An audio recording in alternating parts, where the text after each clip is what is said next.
एक बार की बात है, सुरगाम नाम के एक छोटे से गांव में आरब नाम का एक होशियार और नेकदिल लड़का रहता था। आरब को जंगलों में घूमना, पेड़ों से बातें करना और नए रहस्यों की खोज करना बहुत पसंद था।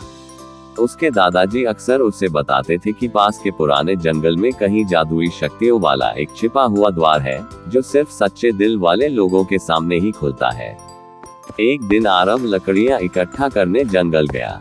अचानक हवा तेज चलने लगी, पेड़ झूमने लगे और एक चमकदार रोशनी उसके सामने गिरने लगी। आरब डर तो गया, लेकिन उसका साहस उससे कह रहा था, आगे बढ़ो। जैसे ही वह रोशनी के पास पहुंचा, जमीन पर बना एक गोल निशान चमकने लगा।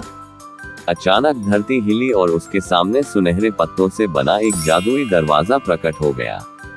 आरब ने जैसे ही दरवाजे को छुआ, वह अपने आप खुल गया। अंदर एक दूसरी ही दुनिया थी। आकाश गुलाबी, घास नीली और फूल गाते हुए। हवा में खुशबू थी और हर तरफ चमकीले जीव उड़ रहे थे। वहाँ एक छोटा सा नीली दाढ़ी वाला बौना आया, जिसका नाम टिब्बू था।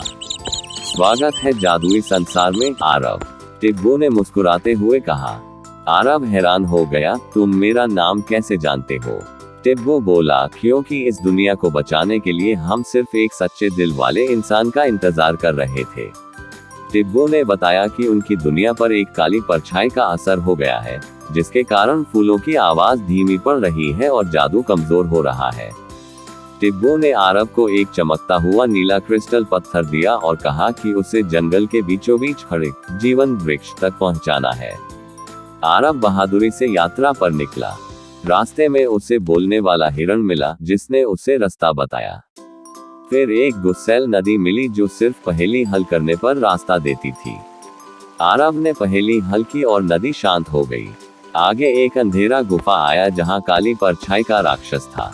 उसने आरब को रोकने की कोशिश की, लेकिन आरब ने अपनी हिम्मत और दादाजी की सीखी बातें याद करते हुए उससे कहा, अंधकार का अंत हमेशा रोशनी से होता है।